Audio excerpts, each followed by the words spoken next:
Hello, Madhusa miss. Hello? Hello, ஓ miss. ஓ miss. நேத்து class நடந்ததா 8க்கு morning? ஓ ஓ ஓ, நடந்தது மிஸ். Okay miss. நான் டைமே பார்க்கல. ஆ எனக்கு மிஸ் பண்ணிட்டேன். டைமை பார்க்காம கிளாஸே மிஸ் ஆயிடுச்சு. ஆ. நிறைய நிறைய முடிஞ்சதா? இல்ல, நேத்து நியம விலகல் பார்த்தது. ஆஹா. Okay okay okay. Okay miss, நேத்து தேங்க்யூ. சொல்லுங்க. இல்ல, நேத்து 3 பேர் தான் ஜாயின் ஆயிருந்தாங்க. அப்படியா? ஓ அந்த டைம் கொஞ்சம் பிரச்சனை தானேண்ணா? ஓ மார்னிங் 8க்கு. ஓ, நான் எல்லாம் வச்சுட்டு தான் வந்தேன் நான். ஆஹா. சரி okay miss. Miss, thank you.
Good afternoon, Madhusha, Kavita. Good afternoon sir. ஒரு 2 minutes பார்த்துட்டு தொடங்குவோமா? சரி sir. Good afternoon sir. Good afternoon.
Right, start பண்ணுவோமா?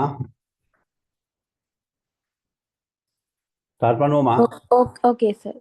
Okay right. இன்னைக்கு இதோட இதை முடிக்க பார்ப்போம். இந்த அடுத்த தியரி பார்ட் கொஞ்சம் கூட இருக்குது, அதை முடிச்சிடணும். இதுல இந்த நியம புள்ளிகள் என்ன இது விளங்கி கொண்டிருக்கிறீங்க? உங்களுக்கு விளங்கி நியம புள்ளிகள், ஏன் நியம புள்ளிகளை நாங்கள் கருத்தில் கொள்ள வேண்டும், ஏன் நியம புள்ளிகளை கணிக்கின்றோம், அது நியம புள்ளிகள்னா என்ன சொல்லுங்க. யாராவது நியம புள்ளிகள்னா என்ன சொல்லுங்க. நியம புள்ளிகள்னா என்ன? மதுஷா சொல்லுங்க, நீங்க மேத்ஸ் தானே, சொல்லுங்க மதுஷா. நியம புள்ளின்னா என்ன?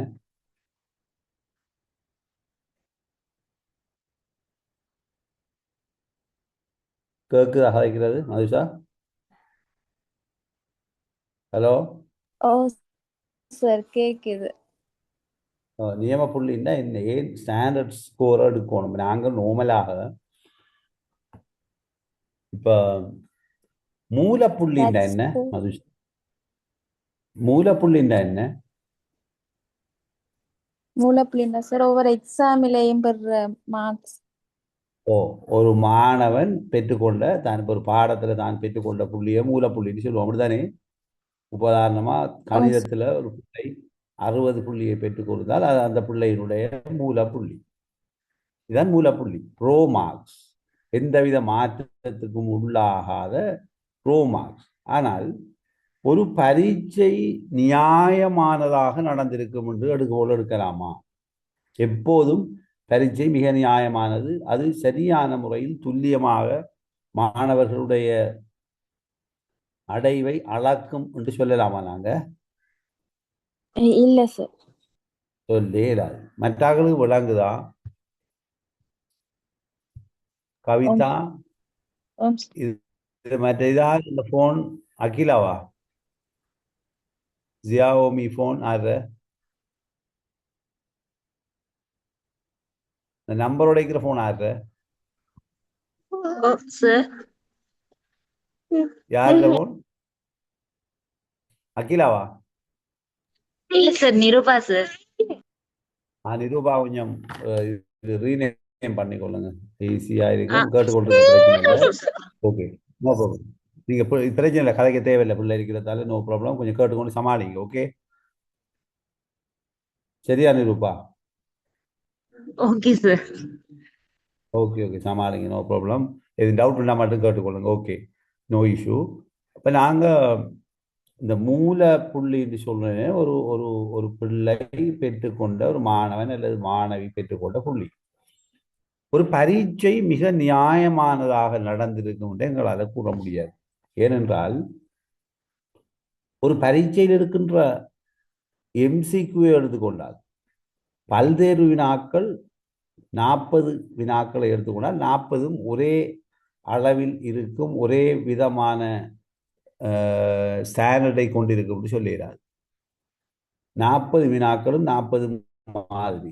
ஆனால் ஒரு வினாவுக்கு ஒரு புள்ளி வழங்கப்படுகின்ற போது சில வினாக்களுக்கு 3 புள்ளிகள் வழங்கினாலும் போதாது, இன்னும் ஒரு வினாவுக்கு அரை புள்ளி வழங்கினால் போதும். அப்படியான வினாக்கள் இடம்பெறுவது வழக்கம்.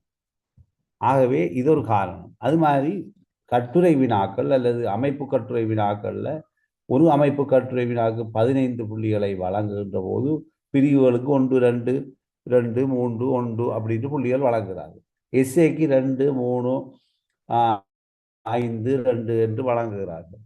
இருந்தாலும் எல்லா வினாக்களும் ஒரே பாரமுடையவை, ஒரே சமமான புள்ளி வழங்கக்கூடிய அளவுக்கு அதனுடைய தன்மை, கடினத்தன்மை இருக்கும் என்று எங்களால் கூற முடியாது.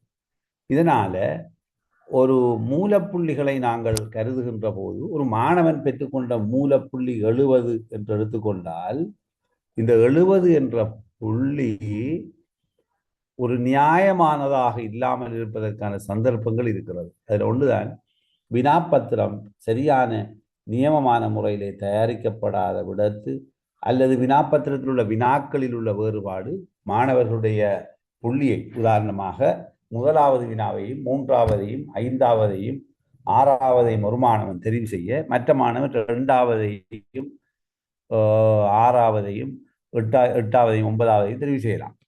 இவ்வாறு வேறு வேறு வினாக்களை தெரிவு செய்கின்ற போது அங்கு அளக்கின்ற விடயம் நியாயத்தன்மையற்றதாக இருக்கலாம். ஆனால் எங்களுக்கு வேறு வழியும் இல்லை. எனவே இதன் காரணமாக நாங்கள் சில சந்தர்ப்பங்களில் வினாப்பத்திரத்தில் உள்ள பிரச்சனைகளுக்கு புள்ளிகளை மாற்றமடைய செய்யலாம். அதே போன்று புள்ளியிடல் சார்பான குறைபாடுகள் இருக்கலாம். ஒரு வினாப்பத்திரத்தை திருத்துகின்ற பரீட்சகரினுடைய சில குறைபாடுகள் வினாப்பத்திரத்திலே தாக்கம் செலுத்தலாம். மாணவர் சார்பான குறைபாடுகள், மாணவர் விடுகின்ற பிழைகள், அவர்கள் தெரிவு செய்கின்ற வினாக்கள் சார்பான பிரச்சனைகள் இருக்கலாம். ஆகவே இதன் அடிப்படையில் தரம் 10 உள்ள ஏ பி ஆகிய இரு வகுப்புகளில் 2 மாணவர்கள், ஷஷித் மது எனப்படுகின்ற 2 மாணவர்கள் பெற்றுக்கொண்ட புள்ளிகள், தமிழ் பாடத்தில் பெற்றுக்கொண்ட புள்ளிகள் 82 எனில் இவர்கள் இருவரிலும் யார் திறமைசாலி? தமிழ் பாடத்தில் பெற்றுக்கொண்ட புள்ளிகள் 82 எனில் இவர்களில் யார் திறமைசாலி என்று கூற முடியாது. இருவரும் சமமான புள்ளிகளை பெற்றிருப்பினும் வினாப்பத்திரத்தை திருத்திய பரீட்சகர்களினுடைய பிழை காரணமாக, தவறு காரணமாக, அல்லது மாணவன் எதேர்ச்சியாக தான் பல்தேர்வு வினாக்களில் பெற்றுக்கொண்ட புள்ளி காரணமாக 2 பேரினுடைய அறிவும் சமனானதாக இருக்கும் என்பதற்கு எந்த உத்தரவாதமும் கிடையாது.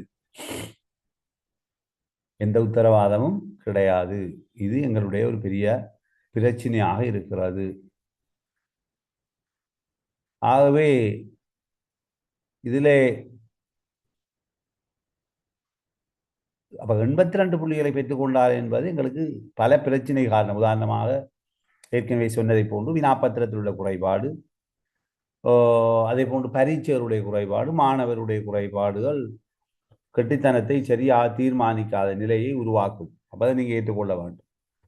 இதன் அடிப்படையிலே கீழே இருக்கின்ற 3 மாணவர்கள் ஏ லெவலிலே பெற்றுக்கொண்ட புள்ளிகள் இங்கு தரப்பட்டிருக்கிறது. கொஞ்சம் வெயிட் பண்ணுங்க, 1 மினிட்டா அப்படி போல்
ஓகே சாரி, என்னடா சின்ன ஒரு கொலிஜில் இந்த கோல் வந்துட்டு. அப்போ இப்போ இந்த புள்ளி அவ்வளவையும் பாருங்க பாப்போம். முதல் உங்களுக்கு தெரியும், இப்போ நாங்கள் படிக்கிற காலத்தில் எனக்கு தெரிய எப்போ மாற்றம் அடைஞ்சு எங்கட காலத்தில் இந்த ஏ லெவலுக்கு என்ன வார சர்ச் ஸ்கோர் வாரலன்னு தெரியும் தானே? அது தெரியுமா உங்களுக்கு? என்ன என்ன மாதிரி தெரிவு செய்யுது? யூனிவர்சிட்டிக்கு தெரிவு எப்படி நடக்கும் தெரியுமா? ஐடியா இருக்குதா உங்களுக்கு? கவிதா, மெதிலினா, மதுஷா தெரியுமா எப்படி நடக்கிறான்னு? மதுஷா எப்படி யூனிவர்சிட்டி தெரிவு செய்வாங்க? சர்ச் ஸ்கோர் பேசிஸா வேற முறையா? கவிதா என்ன மாதிரி எப்படி தெரிவு செய்த? ரெட் ஸ்கோர் முறை தான் சார். இல்ல, எங்களுக்கு தெரிவு மொத்த செய்த மார்க்ஸ் எடுத்தா சார். மொத்த மார்க்ஸ். அதாவது இப்ப நாம சொல்லுவோமே கெமிஸ்ட்ரி, பிசிக்ஸ், அந்நேரம் 4 பாடம், மெட்ஸாக்களுக்கு அப்ளைட், பிஓ 2 பாடமும், கெமிஸ்ட்ரி பிசிக்ஸும். பயோ எடுத்த எங்களுக்கு பிசிக்ஸ் கெமிஸ்ட்ரியோட ஜுவாலஜி பொட்னின்னு 4 பாடங்கள். அந்த 4 பாடத்துல மொத்த மார்க்ஸை கூட்டி யாருக்கு மார்க்ஸ் கூடயோ அவர் யூனிவர்சிட்டி போவார். இதுதான் வழக்கம். இந்த முறையில பாரிய குறைபாடு இருக்குது. அதான் இந்த நியம புள்ளி ஆக்கிறதுல உள்ள நன்மை என்னன்னு பார்க்க போறோம். இப்ப நீங்க சொல்லுங்க, ஆர்ட்ஸுக்கு தான் இதை கிளியரா வழங்கப்படுத்தலாம். ஷேஷா தட்சாங்கிற பிள்ளைகள் தமிழ் பாடத்தில் எடுத்த புள்ளிகள் என்ன? 60, 70. அரசியல்ல 58, 60. புவியியல்ல 70, 58. இதுல 2 பேர்ல மொத்த மார்க்ஸ் 188. இதுல யாரு 2 பேரும் என்ன செய்ய போறாங்க? பல்கலைக்கழகத்துக்கு தெரிவாக போறாங்க. இதையும் விட டேஞ்சரான ஒரு சிச்சுவேஷன் எங்களுக்கு நடந்த ஒரு விஷயம். அதாவது இப்படி ஒரு சிச்சுவேஷன் வருமாக இருந்தால் நான் எழுதுறேன், பாடங்களை கவனிச்சு கொள்ளுங்க. இப்ப நாம இதுல எங்களுக்கு ஒரு பிரச்சனை வந்தது. இந்த ஆர்ட்ஸ் விஷயத்துல முஸ்லிம் ஆக்களுக்கு இஸ்லாமிக் கல்ச்சர் பிறகு இது அரபி, பிறகு வேணும்னா ஒரு பாடம் லேசா பொலிட்டிக்கல் வைப்பமே, பொலிட்டிக்கல். இப்படி ஒரு கம்பினேஷன் எடுக்கிறாங்க. இது ஒரு கம்பினேஷன். அடுத்த காம்பினேஷன் என்ன தெரியுமா? Political, logic, Tamil, economy. இப்படி ஒரு பாடம், இக்கோனோமிக். அப்ப இந்த பாடங்கள்ல நினைக்கிற நபர் முதல் கம்பினேஷன்ல உள்ள ஆள், நான் பொலிட்டிக்கல் டோட்டல் மார்க்ஸை போடுறேன். இவர் எடுத்த மார்க்ஸ் 260, இவர் எடுத்த மார்க்ஸ்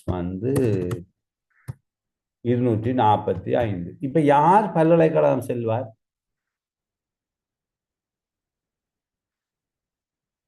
யார் பல்கலைக்கழகம் செல்வார்?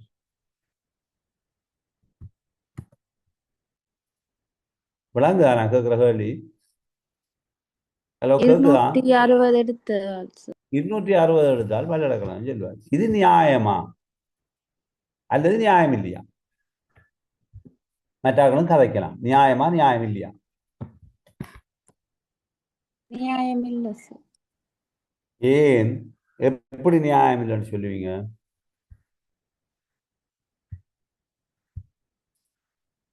ஏன் நியாயம் இல்லைன்னு சொல்றீங்க? நியாயம் இல்லை தான், ஏன் சொல்லுங்க காரணம். இங்க பாருங்க, இப்ப உங்களுக்கு அந்த நியாயத்தின் மூலம் ஸ்லாத்துல உச்ச புள்ளி 90, வேற எடுத்த ஸ்லாத்துல எடுத்த புள்ளி இவர் எடுத்தது இப்ப நான் வச்சு கொள்ளுமே 80, இவர் அடுத்தது இஸ்லாமிக் கல்ச்சர்ல 70, இவர் இதில் அடுத்தது 80. இப்ப எத்தனை மொத்த மார்க்ஸ்? மொத்த மார்க்ஸ் எத்தனை கூட்டுங்க? 8 மட்டும் 16 மேலும் 230. 230. 230 நாம் இப்படி எடுப்போமே அரபிக்கில். இப்போ எடுப்போம் ஒரு லேசாஜ்மா, நான் கணிக்கிறதுக்காக எடுக்கிறேன். 60 வச்சு கொள்வோமே. இப்போ எத்தனை பேர்? ஒரு 150, 210, 50. ஓகே, இப்போ சரியா? சரியா 260. ஓ, ஆம் சார். சரி இப்போ சார். இவர் பொலிட்டிக்கல் எடுத்த மார்க்ஸ் 60, லொஜிக்கில் 60,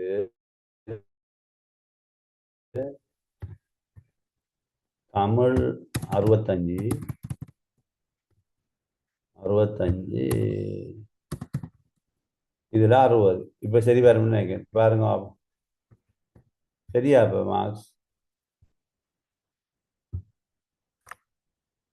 சரி சார். மார்க்ஸ் சரியா? அது ஆம் சார். சரி. இப்போ என்ன பிரச்சனைண்டா, இப்போ பாருங்க நான் சொல்ற பிரச்சனை என்னன்னு. இப்போ நாம இதுல ஒரு விளக்கம் எடுக்கிறதுக்காக தான் சொல்றோம். இது கட்டாயம் உங்களுக்கு தெரிந்திருக்க வேண்டும். இப்போ நீங்க சொல்லுங்க, இதுல உச்ச புள்ளி 95, இதுல உச்ச புள்ளி இஸ்லாமிக் கல்ச்சர் 90,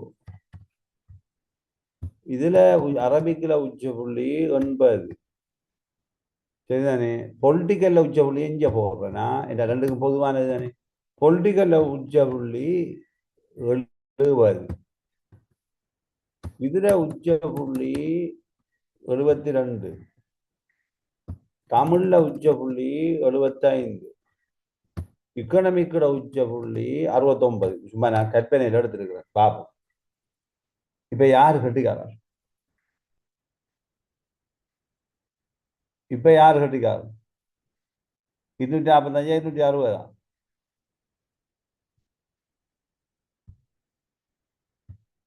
யாரு கட்டிக்கார பிள்ளை? 245. 245 எடுத்தால்தான் கட்டிக்காரர். ஏன் பாருங்க, ஏன் ஏன் இப்ப இவர உச்ச புள்ளி 70, அதுல அவர் 60 எடுத்திருக்கார் பொலிட்டிக்கல். அவர் பொலிட்டிக்கல்ல வந்து 50 எடுத்திருக்கார், மேல இருக்கிறார். உச்ச புள்ளி 95, அப்ப 80 எடுத்திருக்கிறார். அப்ப வேலை இல்லை அவருக்கு. அவரை கட்டுத்தனமா அவ்வளவு நல்ல இல்லை. இவர் 72 லோஜிக், ஆனா அவர் 60 எடுத்திருக்கிறார். 10 தான் வித்தியாசம். ஆகவே இப்ப நீங்க ஒன்றை பழங்கிக் கொள்ளணும். இதுல இருந்து என்ன முடிவு எடுக்கலாம்?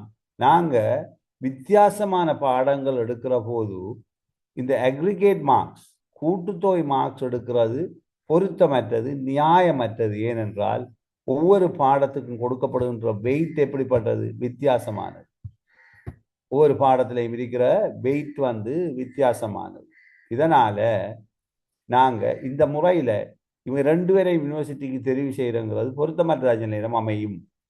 ஆகவே ஒரு நியமமாக்கி, இந்த புள்ளிகளை ஒரு நியமமாக்கி எடுக்கிறது தான் பொருத்தம். அதன் அடிப்படையில 3 விதமான நியம புள்ளிகள் இருக்கிறது. என்னென்ன புள்ளிகள்? 3 விதமான நியம புள்ளிகள் இருக்கிறது. என்னென்ன புள்ளி சொல்லுங்க? என்னென்ன புள்ளி இருக்குது? Z புள்ளி, மெக்கோல் அளவு திட்டம், ஹல் அளவு திட்டம். இந்த 3 நியம அடிப்படையில இதை நாங்க எடுக்கிற நேரம் அதை நியமமாக்கி கொள்ளலாம். இப்ப யோசிப்போம், Z புள்ளின்னா என்ன சொல்லுங்க. கவிதா, உங்களுக்கு ஏதாவது ஐடியா இருக்கா? கொளிச்சாகல் தானே, சொல்லுங்க கவிதா. கவிதா சொல்லுங்க, என்ன Z புள்ளின்னா என்ன? கவிதா கேக்குதா? ஆம் சார். Z புள்ளின்னா என்ன விளங்கி கொள்றீங்க? நீங்க விளங்கினதை சொல்லுங்க. நான் இதை தெளிவா விளங்கப்படுத்துறேன்டா. இது கூடுதலாக இந்த இந்த இதுகள் கன பேருக்கு விளங்காம இருக்குது. கவிதா சொல்லுங்க, உங்களுக்கு ஐடியா இருக்குதா? இல்ல சார். ரைட்டா. மெதிலினா, மெதிலினா, மெதிலினா சொல்லுங்க, சற்புள்ளி சம்பந்தமா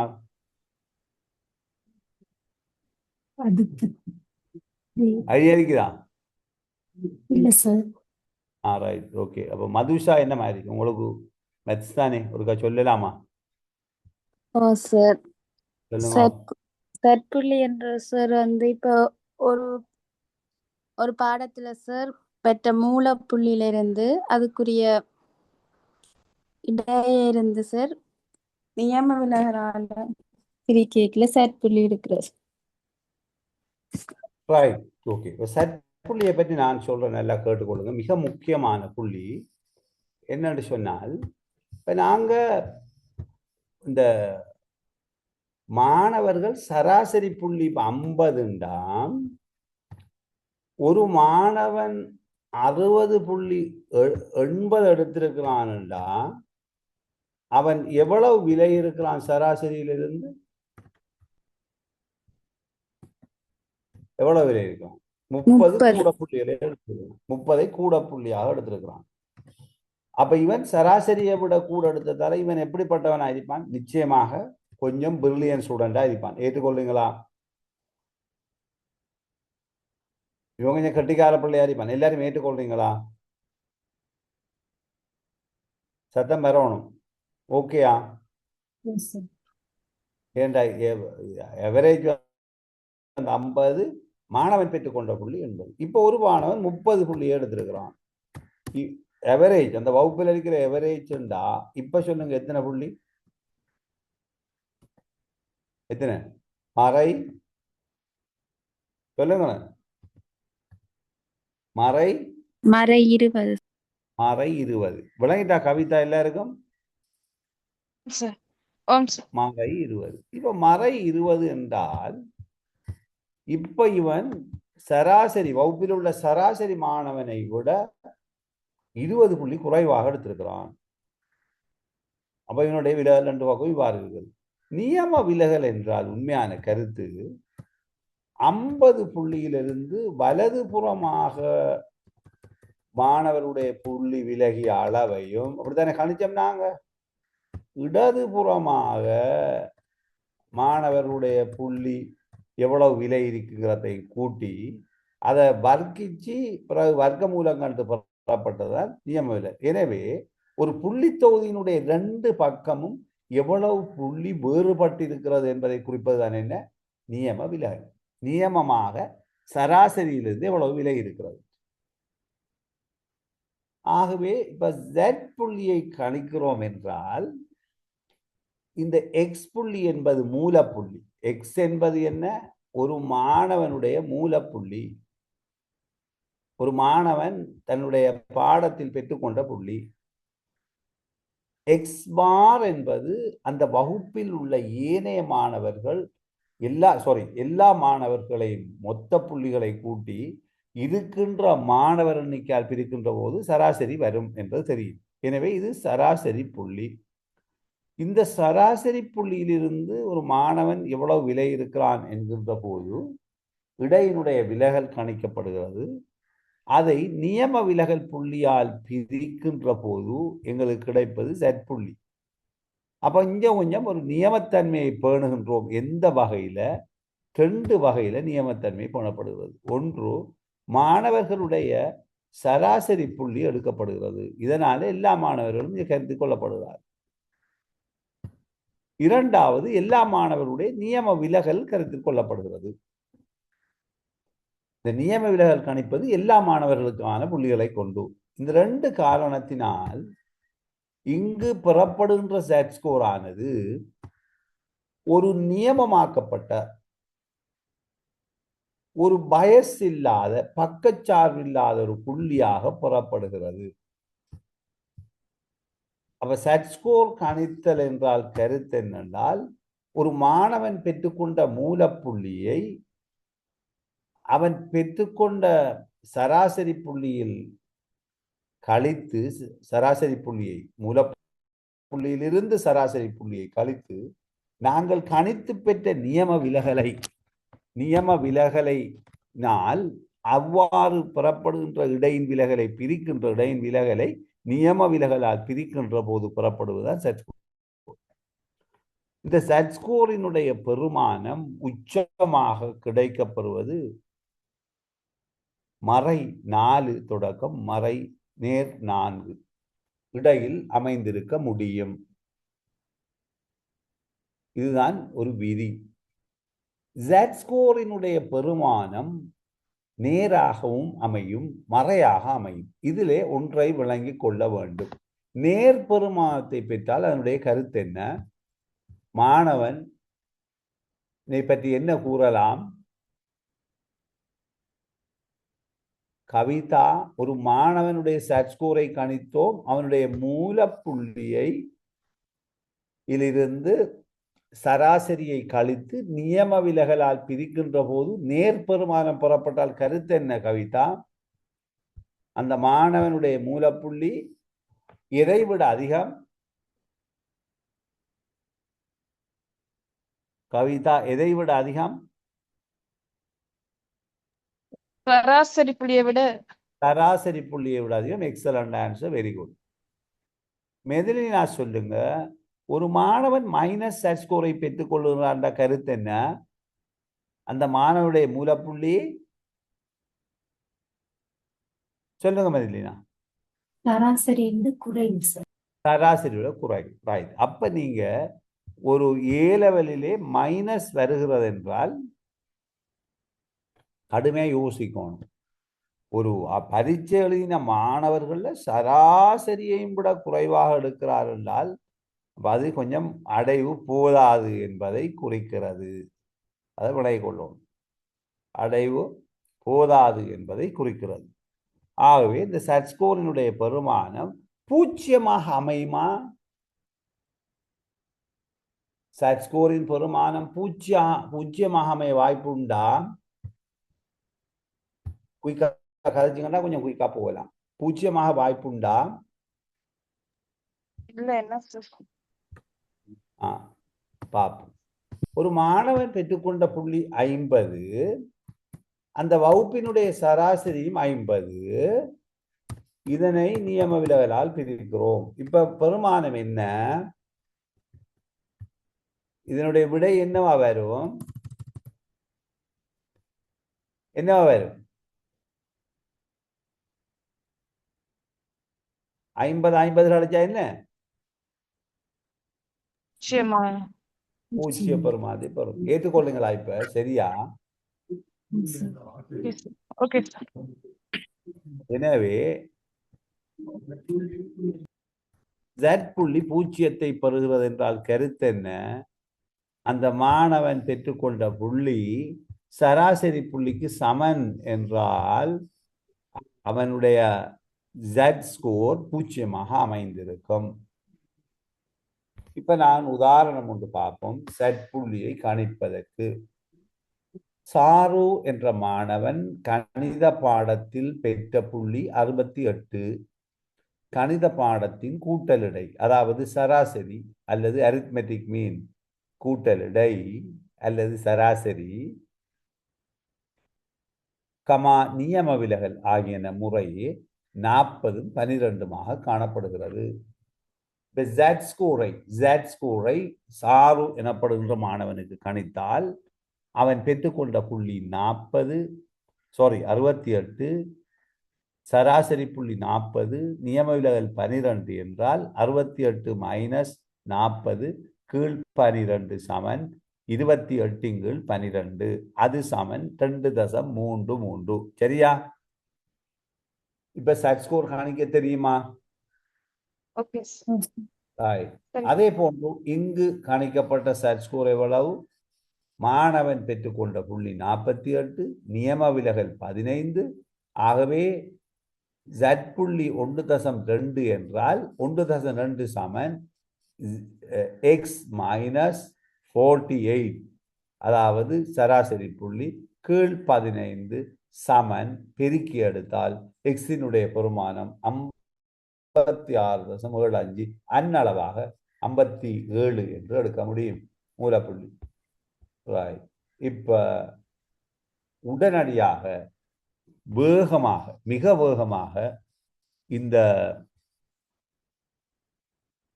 நிமல் கமல் ஆகிய இருவரினதும் செட் புள்ளிகளை தனித்தனியாக கண்டு மொத்தமாக காணுங்க. தமிழ் என்று போட்டு இப்படி போடுங்க. தமிழ் பாடம் என்றால் முதல் இப்படி போட்டுக்கொள்ளுங்க. தமிழ்ல எழுதலாம் நீங்க, நான் இங்கிலீஷில் டைப் பண்ண இல்லாத சொல்வேன். தமிழ் பாடம் என்றால் கீழே தமிழ் என்று போட்டு கமால். நீங்க இப்ப இப்படி போடுங்க, லேசி கமால் என்று போடுங்க முதல். அதான் லேசி. இதை ஒரு ஆளைத்தான் கணிக்கலாம். கமால்.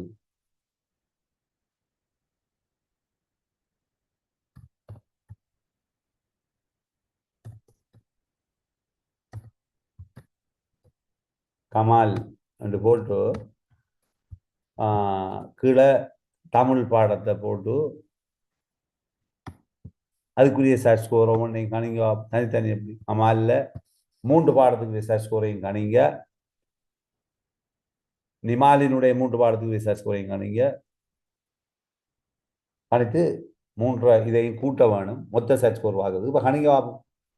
ஒரு கணிக்கலுமா? ஒன்றும் தேவையில்லை, ஒரு பாடத்துக்கு கணிங்க. தமிழுக்கு மட்டும் கணிச்சு காட்டு. தமிழுக்கு 2 பேரும் கணிங்க ஆகும். கணிக்கிறீங்களா? கணிக்கலுமா?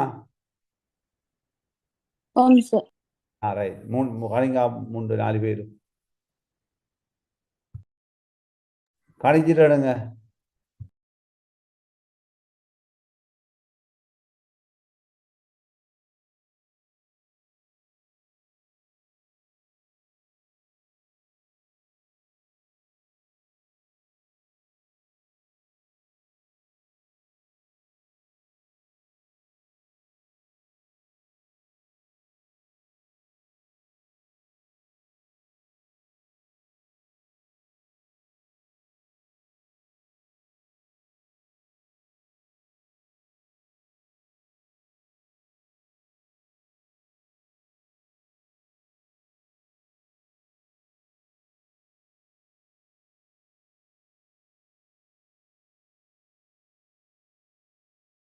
கணிச்சு பார்த்தீங்களா? என்ன மாதிரி? சரி பாருங்க. இப்போ இந்த கணிக்கிற விஷயங்களை இந்த அறிக்கைக்கு பாருங்க என்ன மாதிரி. சரியா? இந்த கணிச்சது இதற்கா பாருங்க. எல்லாரும் 3க்கும் கணித்திருக்கிறார்கள் நேர விரயங்கர். இது விளங்காட்டி மட்டும் தானே நாம் யோசிக்கணும். இது பிரதிகிறது தானே. இப்ப விளங்கிட்டா? இதுல மதுஷா மேத்ஸ் மத்தாக்கள் கவிதா ஓகே அவங்களுக்கு விளங்கிட்டா?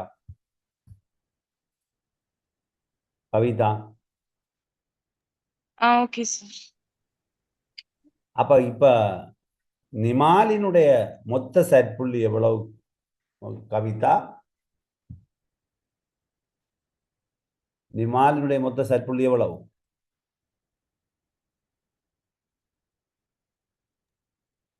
கவிதா கேட்குது. 4.48. கமாலினுடைய மொத்த சற்புள்ளி எவ்வளவு? 4.77. இப்ப யாரு பல்கலைக்கழகத்துக்கு செல்வார்? நிமா. சில நேரங்களில் யாரு தட்டுப்படுவார்? நிமால் தட்டுப்பட கமால் பல்கலைக்கழகம் செல்ல வாய்ப்பு இருக்கிறது. சில இவருக்கு தட்டுப்படுறதுக்கும் வாய்ப்பு இருக்கிறது சொல்றேன். ஏனென்றால் ஜெட்புள்ளி யாரு கூட எடுத்திருக்கிறார்? மொத்தம் நிமால். இப்ப ஒரு முக்கியமான விடயம் சொல்ல போறேன் பாருங்க. இந்த பாடத்தினுடைய இதான் இதுல பியூட்டி என்னண்டா, தமிழினுடைய சராசரி எவ்வளவு?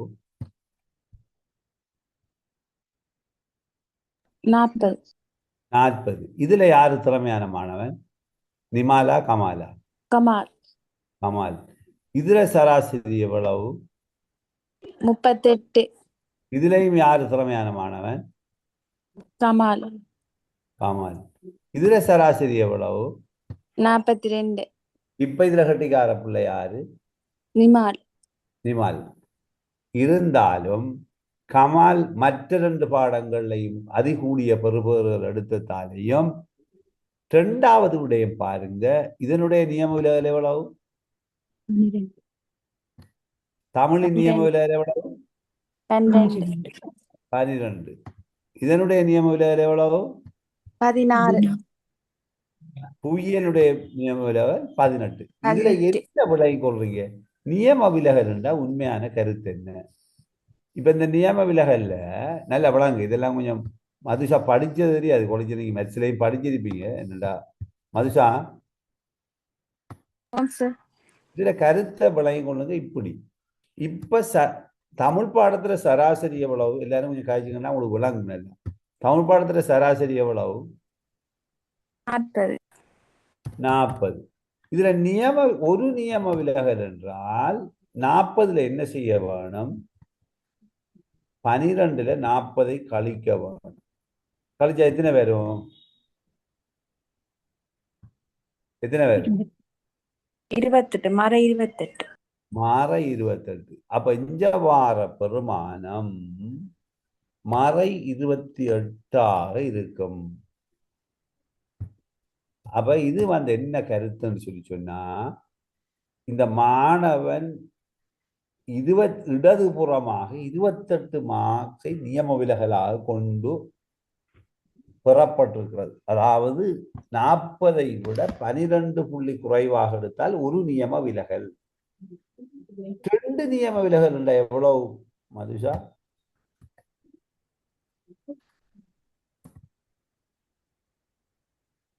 எதை கழிக்கணும்?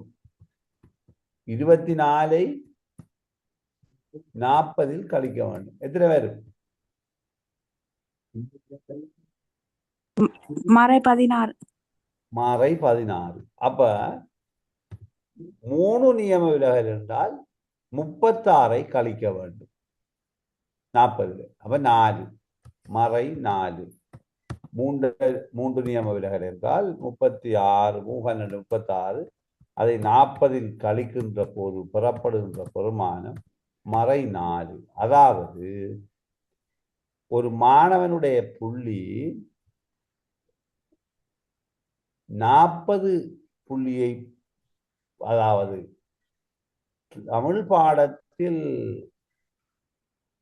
நாங்க இப்ப கணிச்ச பாடங்கள்ல 12லிருந்து 40 கழிக்கிற போது வாரது 40 கழிக்கிற போது வார 28 தான் ஒரு நியம விலகலுக்குரிய புள்ளியாக அமையும். ஏனென்றா 40 விட 12 புள்ளி இடது பக்கம் குறைய ஒரு நியம விலகல். 2 நியம விலகல்ல 24 குறைய. அதே மாதிரி ஒரு நியம விலகல் வலது பக்கம் கூடும்போது இது இன்னும் செவ்வன் வளைய பார்த்தா கிளியரா விளங்கிடும். அப்ப உண்மையாகவே நியம விலகல் கருத்து என்ன? சராசரியிலிருந்து வலதுபுறமாக எவ்வளவு நியமமாக விலகி இருக்கிறது, இடதுபுறமாக எவ்வளவு நியமமாக விலகி இருக்கிறது என்பதை குறிப்பிடுவதுதான் அது. கிளியரா? எல்லாருக்கும் விளங்கிட்டா? விளங்கிட்டா? ஓம் சார். இது இன்னும் விளங்கும் செவ்வன் வளை வந்தவுடன். எனவே இப்ப இது சின்ன விஷயம். இந்த மெக்கோலின் அளவு திட்டம் இதுல பிழையா போட்டிருக்கிறான். பிழை என்பது அல்ல, மெக்கோலின் அளவு திட்டப்படி ஒரு பரீட்சை நடக்கின்ற போது அந்த வகுப்பில் உள்ள மாணவர்களினுடைய சராசரி புள்ளி எத்தனை இருக்க வேண்டும் என்று மெக்கோல் சொல்லுகிறார்?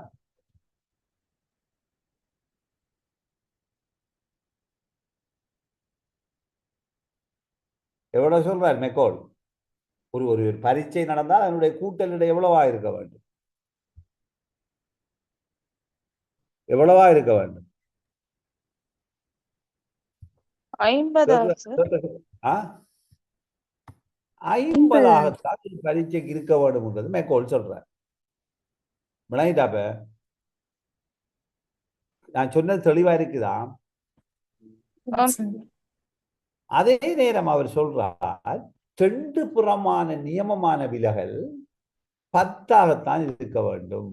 அதாவது ஒரு நியம விலகல்ல ஒரு பிள்ளையினுடைய புள்ளியை எடுத்துக்கொண்டால் அது 40 இடதுபுறமாக, வலதுபுறமாக ஒரு பிள்ளையினுடைய நியம விலகல் 10 கூட்டினால் 60 இருந்தால் ஒரு நியம விலகலில் அந்த பிள்ளை இருக்கிறது என்பது அர்த்தம். 20 இருந்தால், அதாவது 50 20 70 இருந்தால் 2 நியம விலகல். 30 கூட்டினால் 3 நியம விலகல் என்றால் 50 30 80 இருந்தால் 3 நியம விலகல். இதே போன்று கழிக்கின்ற போதும் 40 இருந்தால் ஒரு நியம விலகல் இடது பக்கம், 30 இருந்தால் 2 நியம விலகல், 20 இருந்தால் 3 நியம விலகல் என்று நாங்கள் கணிக்கிறோம். மறை இது எப்படி வந்த என்ற வழி வகையை நாங்கள் கொஞ்சம் பார்ப்போம். அநேகமா இந்த மேத்ஸ் படிப்பிக்கிற ஆக்களும் கூட இதனை ஒரு மெக்கானிக்கலி படிப்பிக்கிறாங்க. அப்படி இல்லை, இங்க பாருங்க செய்து காட்டுவோம் எப்படின்னு சொல்லி. அதாவது ஒரு பிள்ளை பெற்றுக்கொண்ட புள்ளியை எக்ஸ் என்று எடுப்போம் ஒரு வகுப்பறையில். அந்த பிள்ளையினுடைய சராசரி புள்ளியை எக்ஸ் பார்னு எடுத்துக்கொள்வோம். அதன் அப்புறம் கணிப்போம். இப்ப நியம விலகலை கீழே போடுவோம்.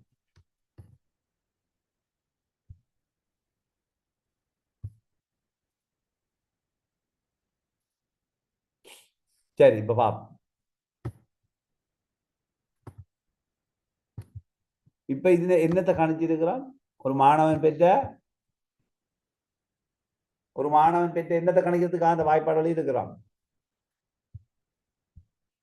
சொல்லுங்க, என்ன இருக்கிறான்?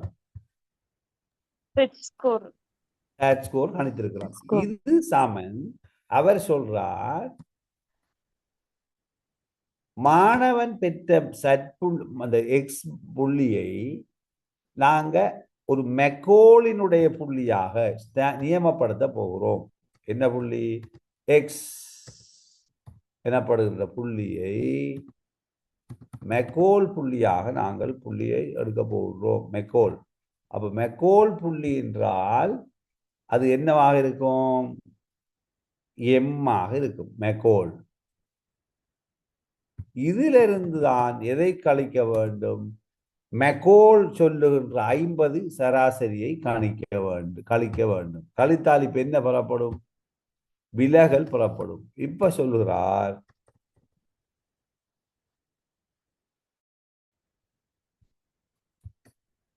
சரியா? இப்ப சொல்றார், இது நியம விலகல் எவ்வளவு? அவருடைய கருத்துப்படி 10. இப்ப நமக்கு எல்லாம் தெரியும் தானே. மாணவன் பெற்ற புள்ளி தெரியும். மாணவன் பெற்ற புள்ளியை நாம எடுக்கலாம் தானே. மாணவன் பெற்ற புள்ளியை கணிக்கலாமா இல்லையா? இந்த எக்ஸுக்கு பதிலாக என்ன போடலாம்? 80 வைப்பமே. சராசரி 68 வைப்பாம்.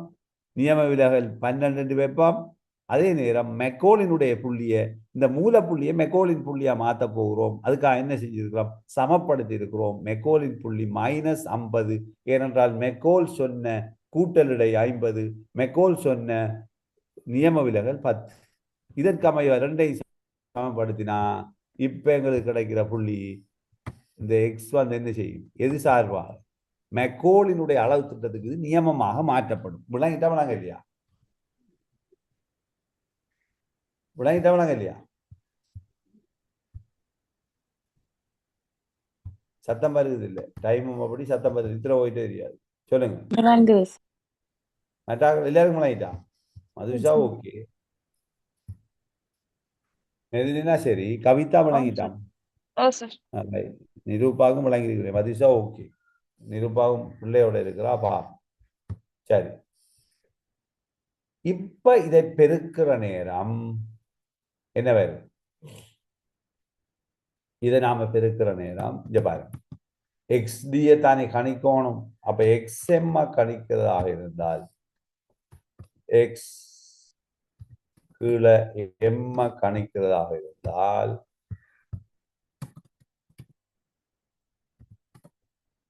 எக்ஸ்எம்ஐ கணிக்கிறதா இருந்தால் முதல் என்ன செய்யணும்? 10 பெருக்க வேண்டும். எதை பெருக்க வேண்டும்? 10 எதை பெருக்க வேண்டும்? Z minus Z bar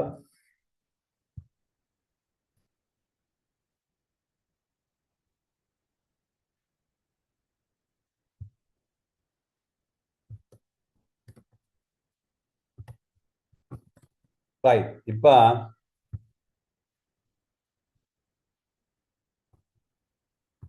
கொஞ்சம் போடுவா.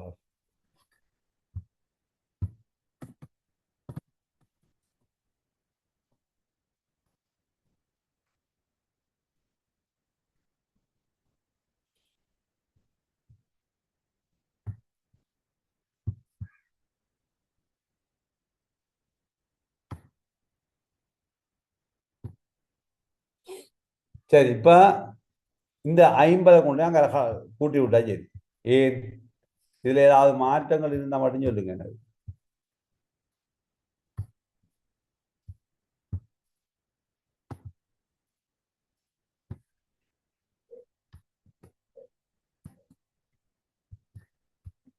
இது எழுவாய் மாற்றம். இதுல உங்களுக்கு பிரச்சனை இருக்குதா?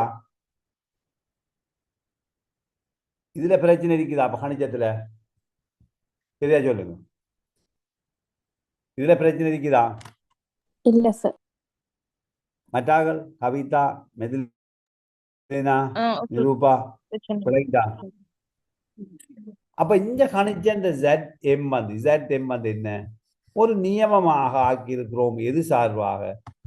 அதாவது நியம புள்ளியை கணிப்பதற்கு சராசரியை 50ஆகவும் அங்கு பெறப்பட்ட நியம விலகலை 10ஆகவும் எடுத்து இந்த கணக்கை செய்கின்ற போது இந்த புள்ளி நாங்கள் பெற்றுக்கொண்ட இந்த மூலப்புள்ளி இன்னிருக்கிற மூலப்புள்ளி என்ன வரப்போகுது? மெக்கோலின் மூலப்புள்ளியா வரப்போகுது.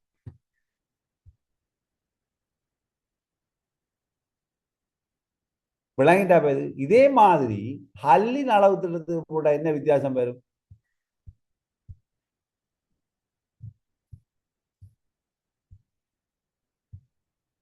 ஹல்லின் அளவு திட்டத்தில் என்ன வித்தியாசம்? மெக்கோலின் 50 10. ஹல்லினுடைய அளவு திட்டத்துல பாருங்க வித்தியாசம் 50 14. அவ்வளவு வித்தியாசம். இப்ப பாருங்க என்ன அளவு திட்டம், ஹல்லில் என்ன வித்தியாசம்? ஹல் அளவு திட்டத்தில் உள்ள வித்தியாசம் என்ன? 50 14. ஆனால் தற்சமயம் உங்களுக்கு எக்ஸாம்பிள் இப்படி தந்தா குழம்பி விடக்கூடாது. எப்படி குழம்ப கூடாது? இன்னிருக்கிறது உண்மையா என்ன?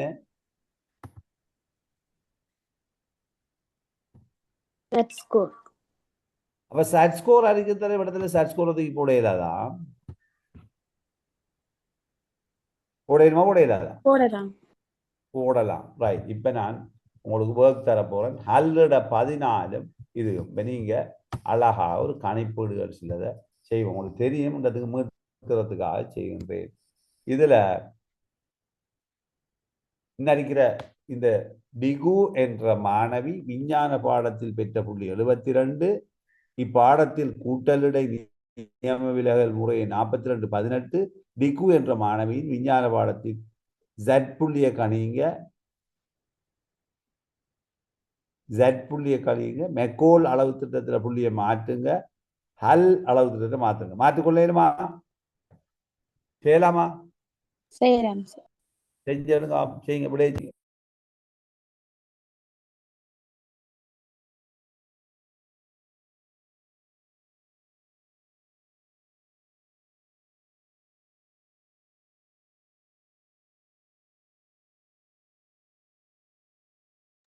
குயிக்கா செஞ்சிடுங்க.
குயிக்கா கணிங்க.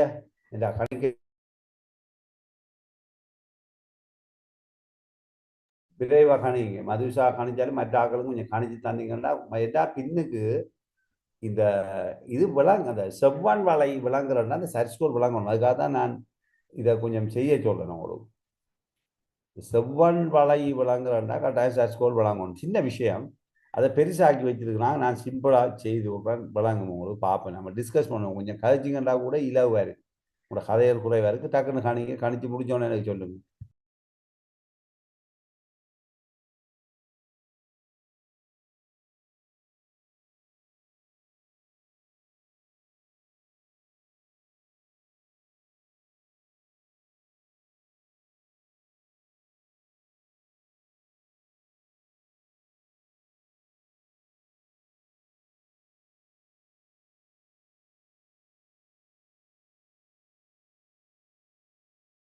சரி சார்.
சரியா? கணிச்சிட்டீங்களா? சார். ரைட். இப்போ பாருங்க அமௌருக்கா விடைகளை. இதை ஹல்லுக்கும் காணிங்க. ஹல் அளவு திட்டம் சரியா 1.67. சார். ஹல்லுக்கு எவ்வளோ வருது? 73.38. அப்போ 2 பேருக்கு இடையிலையும் வேறுபாடு இருக்கிறது. ஓகே, அது எங்களுக்கு பிரச்சனை இல்லை. அப்போ நாங்கள் இதை உதாரணங்களை காணிக்கலாம். உங்களுக்கு யாருக்கும் பிரச்சனை இருக்குதா? உங்களுக்கு யாராவது பிரச்சனை இருந்தால் சொல்லுங்க. நிரூபா, மதுஷா ஓகே, மெதிலினா, கவிதா உங்களுக்கு பிரச்சனை இருக்குதா?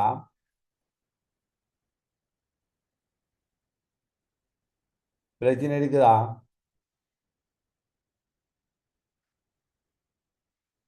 கவிதா கிளியரா?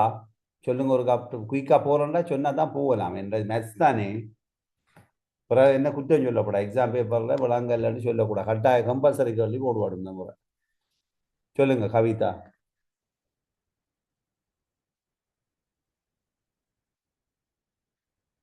கவிதா விளங்கிட்டா? ஆம் சார். மதுஷா சரி. மெதிலினா இந்த மாதிரி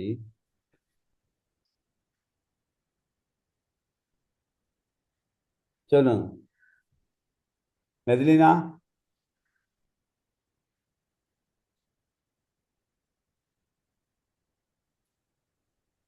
மெதிலினா கேக்குதா நான் கதைக்கிறது? மெதிலினா சொல்லுங்களேன். மெதிலினா, நிரூபா உங்களுக்கு விளங்கிட்டா?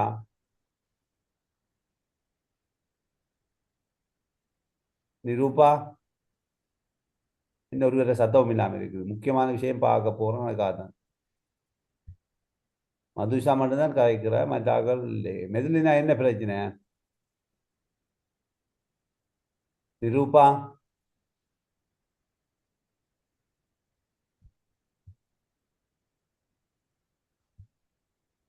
நிரூபா கேக்குதா?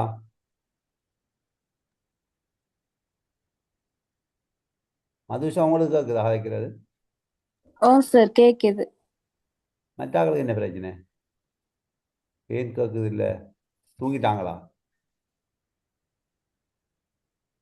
ரைட். இப்போ நாங்கள் மற்றதையும் பார்த்துட்டு போவோம். இப்போ எங்களுக்கு இந்த சட்புள்ளி கணிக்கிறதுல பிரச்சனை இல்லை. அதெல்லாம் அவ்வளவு சிக்கல் இல்லை. இப்போ சிக்கலான பகுதிக்கு போகிறோம். இந்த பரம்பல், புள்ளி பரம்பல், இது கூட விளங்குற கூட இது கதைக்காட்டி விளங்காது. அதுக்காக யோசிக்கிறேன். கவிதா உங்களுக்கு நான் கதைக்கிறது கேட்குதான்? ஆம் கவிதா சார். ஆம் சார். ரைட்.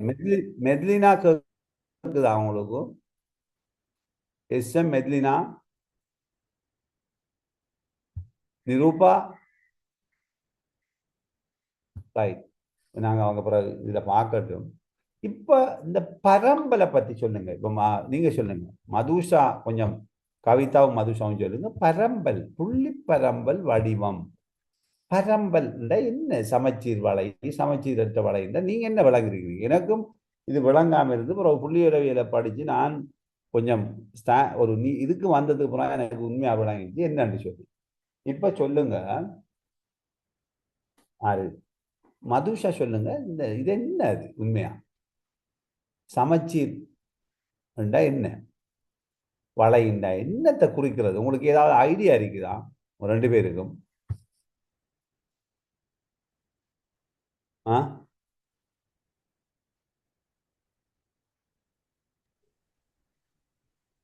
மெதிலினா கேக்குதா? ரைட். மெதிலினா சொல்லுங்க. நான் இப்போ மதுஷா கிட்ட கேட்டேன், மதுஷா சொல்லுங்க. இந்த சமச்சீர் வளை அல்லது இந்த செவ்வன் வளைண்டா இதுல என்னத்தை குறிக்குது சொல்லுங்க. இது தெரிஞ்சா உங்களுக்கு இலவா இருக்கும். அதுக்கு தான் மதுஷாக்கு ஏதாவது ஐடியா இருக்குதா? மதுஷா சொல்லேனுமா? சார் அது வந்து அந்த நடுவுல இருக்க வந்து அந்த சராசரி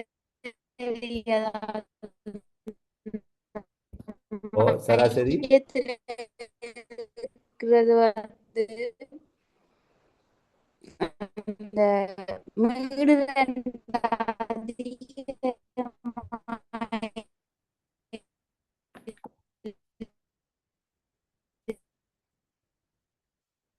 நான் கலைக்கிற கேக்குதானே? எல்லாம் கிளியரா இருக்குதா?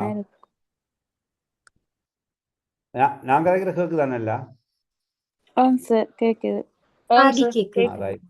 ஓகே. என்னண்டா நல்லா விளங்கி கொள்ளுங்க. நான் இப்ப சொல்றேன் என்னண்டு, இப்ப நாங்க 100 மாணவர்களுக்கு பரீட்சை நடத்துகிறோம். எத்தனை மாணவர்களுக்கு? 100. எத்தனை மாணவர்களுக்கு பரீட்சை நடத்தலாம்? 100 பேர். 100 பேருக்கு பரீட்சை நடத்தி அதனுடைய சராசரி புள்ளி 50ஆக புறப்படுகிறது, நியம விலகல் 10ஆக புறப்படுகிறது என்றால் 50 தொடக்கம் 60 ஒரு நியம விலகல் தள்ளி இருக்கிறது. 50 + 10 நியம விலகல். 2 நியம விலகல் எத்தனைக்கு வரும்? எவ்வளவு? 70. 3 நியம விலகல் எவ்வளவு வரும்? எவ்வளவு? 3 நியம விலகலுடைய புள்ளி எவ்வளவா இருக்கும்? 80. 80 இருக்கும். ஏன்? ஒரு நியம விலகல் 10 என்றால் 3 நியம விலகல் 80. இடதுபுறம் எனக்கு சொல்லுங்க வாப்பம் புள்ளிய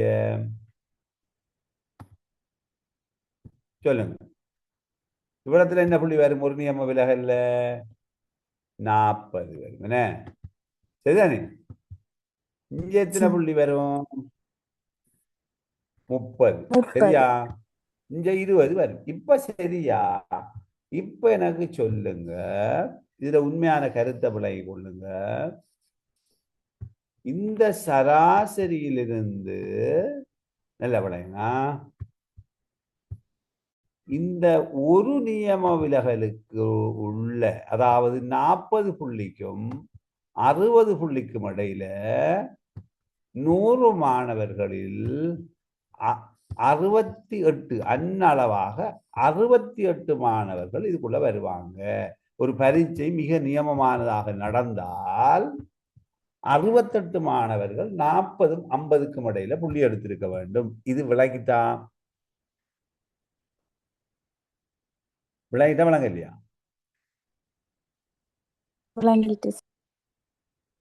இப்ப 40க்கும் 50க்கும் இடையில எத்தனை மாணவர்கள் வர வேணும்? 34 மாணவர்கள். சரியா? 50க்கும் 60க்கும் இடையில எத்தனை மாணவர்கள் வரணும்? 34. இப்ப விளங்கிட்டா? எல்லாருக்கும் விளங்கிட்டா? 4 பேருக்கும்.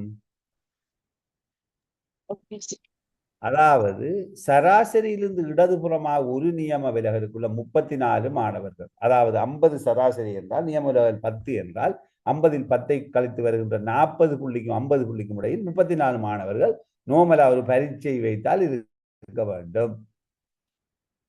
தலை சிறந்த பரீட்சையாக இருந்தால் அன்னளவாக 34 பேர் இருக்க வேண்டும் 100 பேர். வலதுபுறமாக சராசரியிலிருந்து 10 புள்ளியை கூட்டி வருகின்ற ஒரு நியம விலகலில் 50க்கும் 60க்கும் இடையில 34 பேர் இருக்கணும். இதுல உங்களுக்கு பிரச்சனை இருக்குதா? இருக்குதா? இல்ல சார். இல்லை. இதே மாதிரி 2 நியம விலகலில், அதாவது 30க்கும் 40க்கும் இடையில் புள்ளி பெற்ற மாணவர்கள் அன்னளவாக ஒரு 13 பேர், 13 13 எடுப்போம், 13 பேர் இருக்க வேண்டும். அதே போன்று 70க்கும் 60க்கும் 70க்கு இடையில மேலும் 13 பேர் இருக்க வேண்டும். இங்கால 2 பேர் இருப்பாங்க. எதுல? 70க்கும் 80க்கும் இடையில அன்னளவா 2 பேர். இப்ப இதுல 2 பேர் இருப்பாங்க. இப்ப மொத்தம் எத்தனை பேர் கூட்டுங்க? 64 26 எத்தனை? 64 26 எத்தனை? ஆ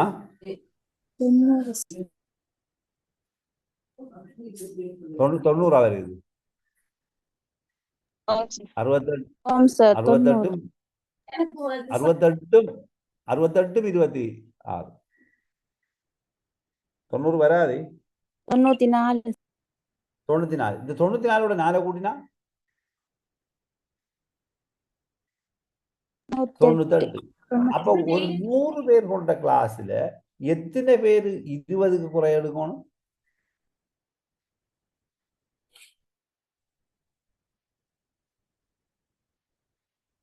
இருபது குறை எத்தனை மாணவர் எடுக்கணும்?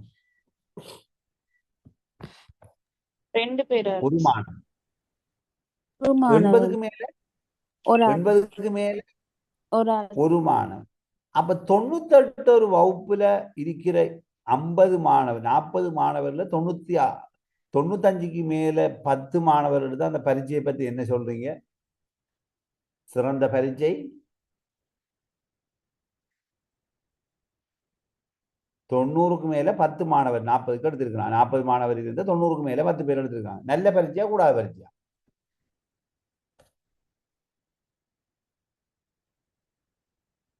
இந்த பரீட்சை சிறந்ததா சிறந்தது இல்லையா? விடைய சொல்லுங்களேன் பாப்பா. கேள்வி வழங்க இல்லையா? நான் கதைக்கிற கேக்குதா?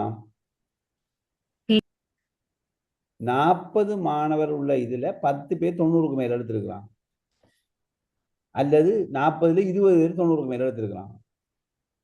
இது ஒரு நியமமான பரீட்சை. என்ன கமெண்ட் சொல்ல போறீங்க இதை பத்தி? சிறந்த பரீட்சையா இருக்கும்.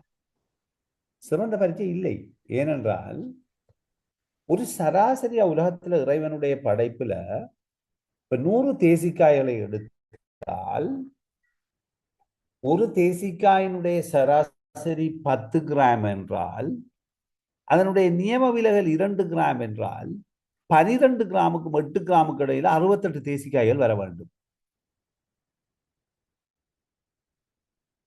12க்கும் 14க்கும் இடையில் 13 தேசிக்காய்கள் வர வேண்டும். 16க்கும் 18க்கும் இடையில் 2 தேசிக்காய்கள் வர வேண்டும்.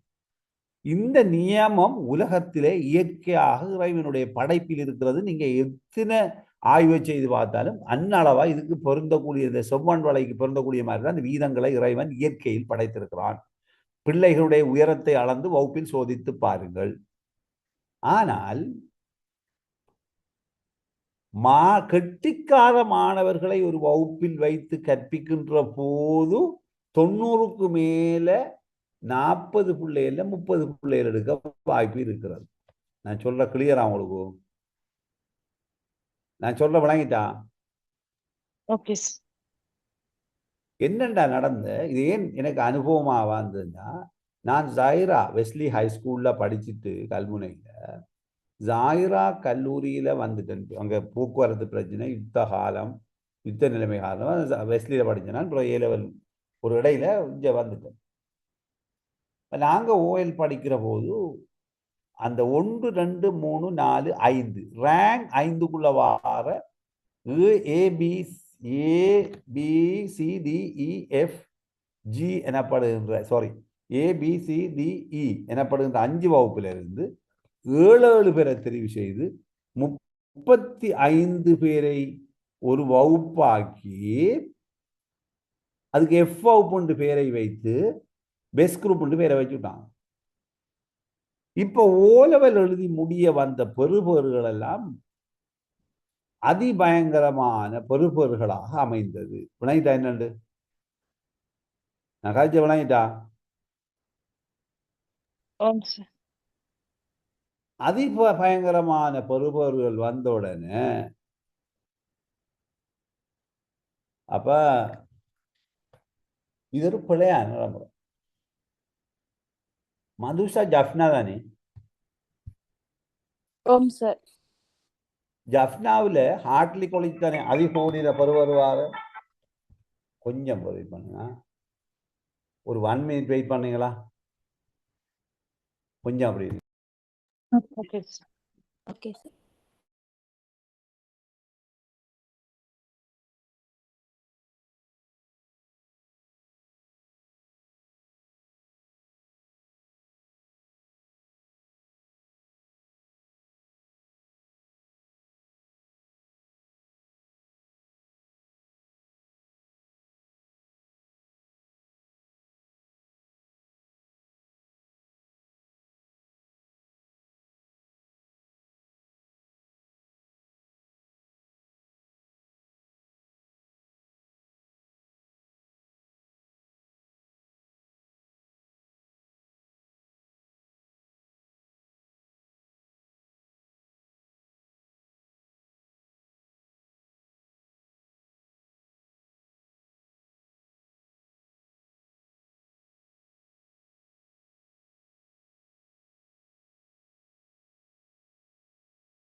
ரைட். அப்ப இப்ப அந்த தேசிக்காய்கள்ல 12 10 சராசரி கிராம் உண்டா, 12 கிராமுக்கு இடையில 34 காயும் 12க்கும் 14க்கும் இடையில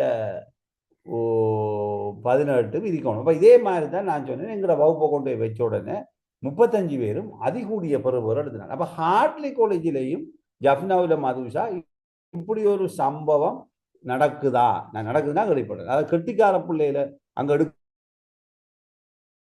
அமைப்பு ஒன்று இருக்குதா? தெரியல மதுஷா சார். தெரியல சார் எனக்கு.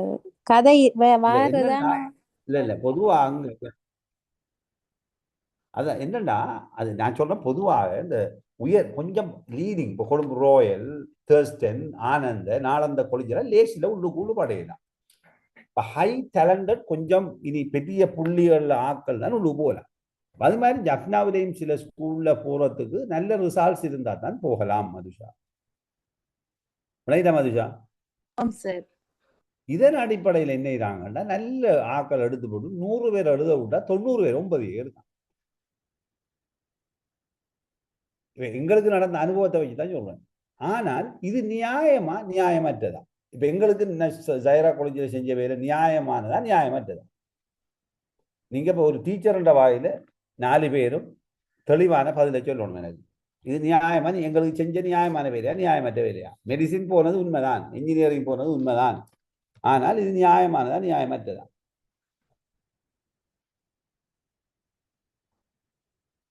சொல்லுங்களேன், பதில சொல்லுங்களேன். தெரியாது, நீங்க டீச்சர்ஸ் தானே, சொல்லுங்க.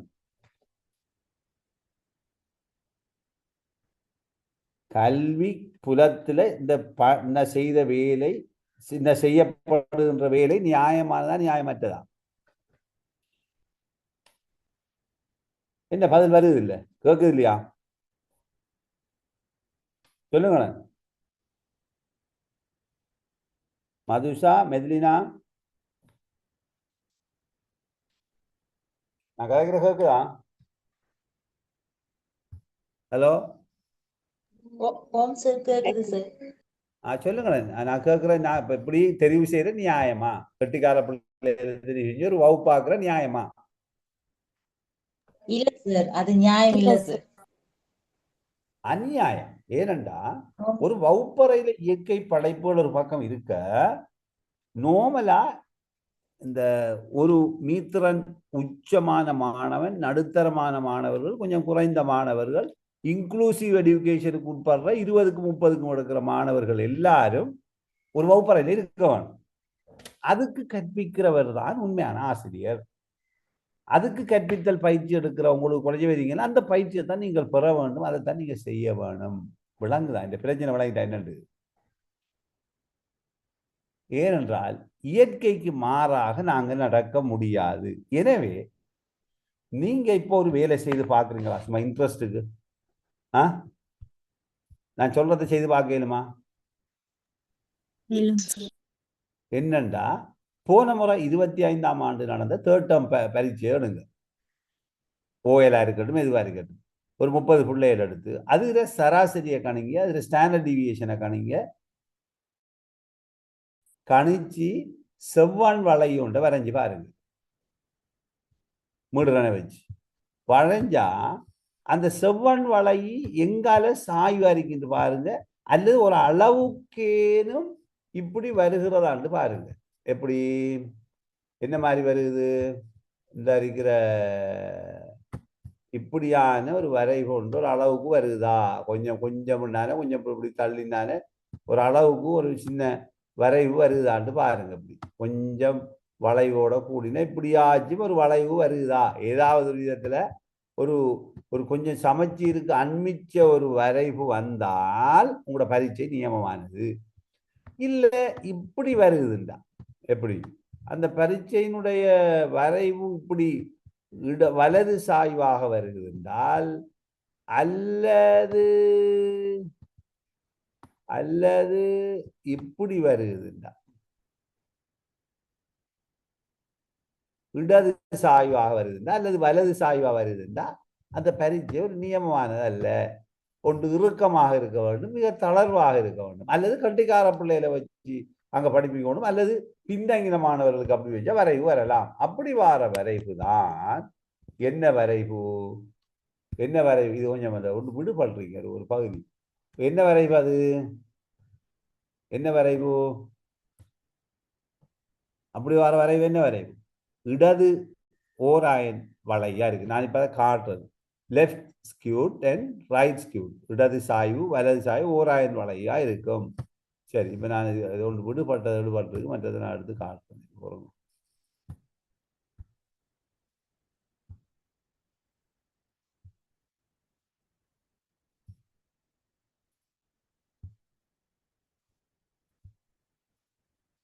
லைன்ல இருங்க, நான் அதை ஒன்று விடுபட்டிருக்கு அந்த நோட்ஸ்ல.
நீ காணலாம் இது கொஞ்சம் பொறுங்க மிஸ் பண்ணப்பட்டிருக்கு எவ்வளோ தண்டு வழங்குது இல்லை பகுதி மிஸ் பண்ணப்பட்டது போட்டிருக்கு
விடுபட்டுக்கு அதுதான் தேர்டி பட் அந்த மாதிரி ஃபுல் நோட்ஸ் ஒன்று உங்களுக்கு அனுப்பின ஃபுல் தான் சரி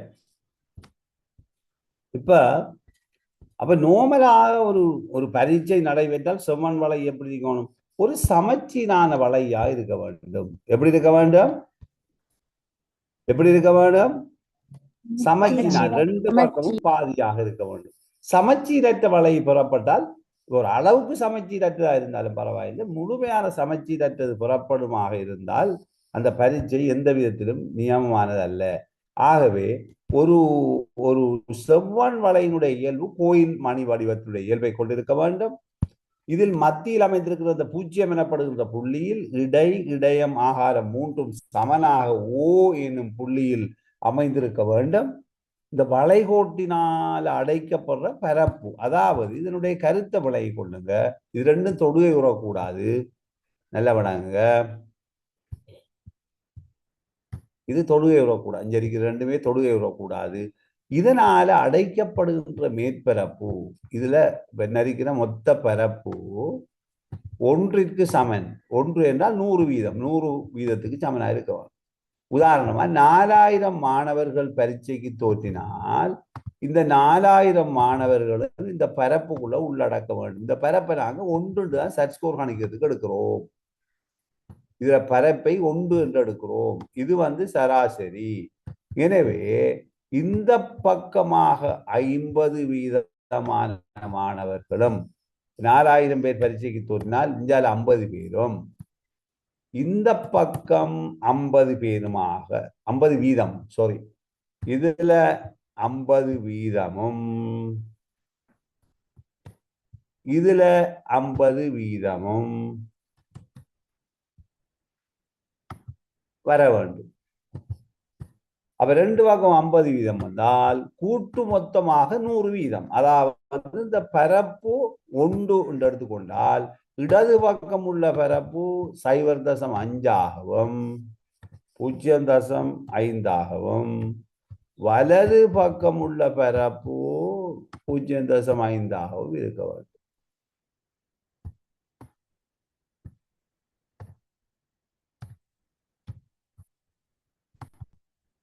இவ்வளவுதான் இருக்கிற விஷயம் விளங்கிட்டாப்ப அப்ப இதுல கருத்து என்ன இப்ப ஒரு 500 பேர் பரிச்சை தூணா இடது பக்கம் எத்தனை பேர் இருக்க வேணும்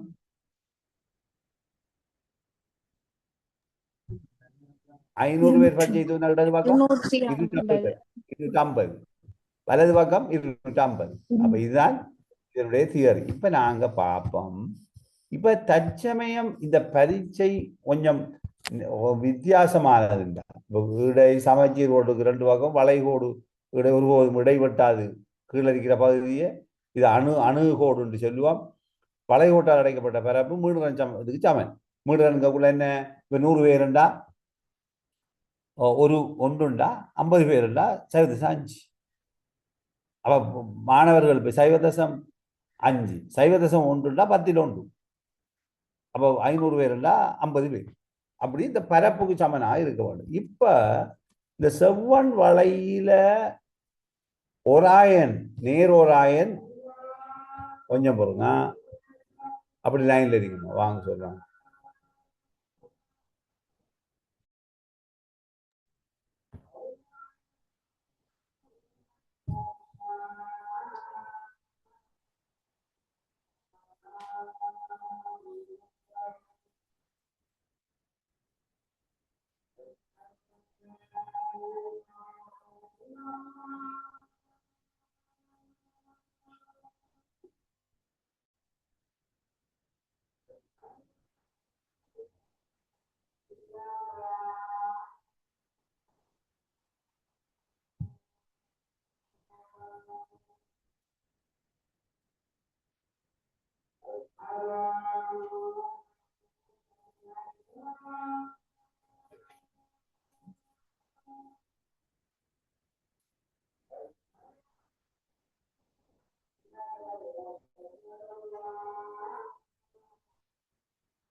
ரைட், ஓகே. அப்ப நேர்சாய்வு இப்ப நீங்க சொல்லுங்க, இந்த நேர்சாய்வுன்னா என்ன கருத்து? இது சாய்வு நேராக இருக்கிறது. இங்க பாருங்க, இந்த பக்கம் இருக்கிறதால இது நேர்சாய்வு சொல்றோம். வலது பக்கம் இருக்கிறதால நேராக சரிந்து இருக்கிறது. இப்ப மிஞ்சிருந்து வந்தா இடது சாய்வு இருக்கும். மிஞ்ச வந்தா இடது சாய்வுன்னு சொல்லுவோம், எதிரோராயன்னு சொல்லுவோம். இது எதிர்பக்கம் சாய்ந்து இருக்கிறது, இது நேர்பக்கம் சாய்ந்து இருக்கிறது. இஞ்சால சாய்வு, இஞ்சால சாய்வு வரும், நேர்சாய்வு. இப்ப இதுல கருத்து என்னன்னு சொல்லி பார்ப்போம். இந்த சில தெளிவுகள் பெற வேண்டும். இப்ப எனக்கு சொல்லுங்க, இந்த சராசரி எங்கல பக்கம் சார்ந்து இருக்கிறது? இது ரெண்டையும் யோசிங்க ஆகும்.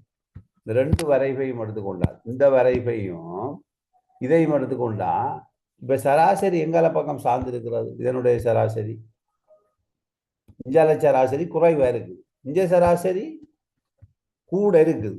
அப்ப இதுல கருத்து என்ன? அந்த 90 80க்கு மேல புள்ளி எடுத்தால் என்ன சாய்வா இருக்கும்? அதிகூடிய புள்ளிகளை எடுத்தால் என்ன சாய்வா இருக்கும்? என்ன சாய்வு சொல்லுங்க.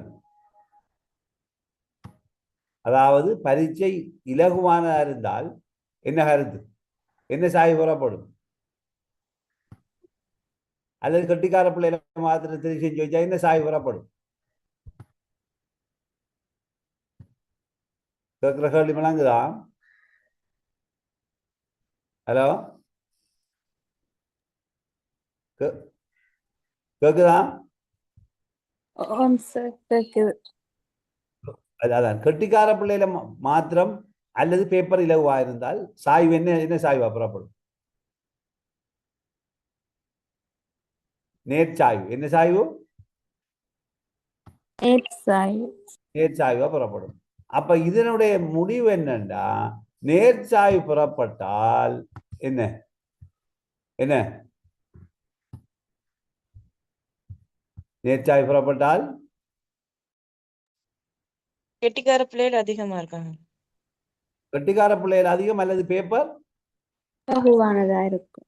இலகுவா. இது ரெண்டையும் ஞாபகத்தை வச்சு கொள்ளுங்க.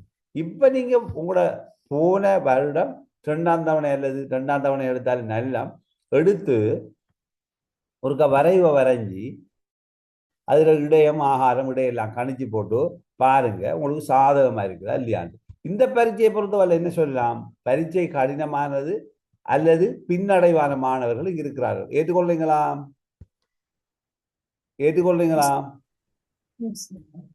ரைட். அப்ப இது ரெண்டும் காட்டப்பட்டிருக்கிறது. அப்ப இதுதான் ஓராய குணம் உங்களுக்கு இல்லை சிலபஸ்ல. ரைட். அப்ப செவ்வான் வளையில பிரியோகங்களை பாருங்க. அப்போ என்ன செவ்வான் வளையில பிரியோகம்?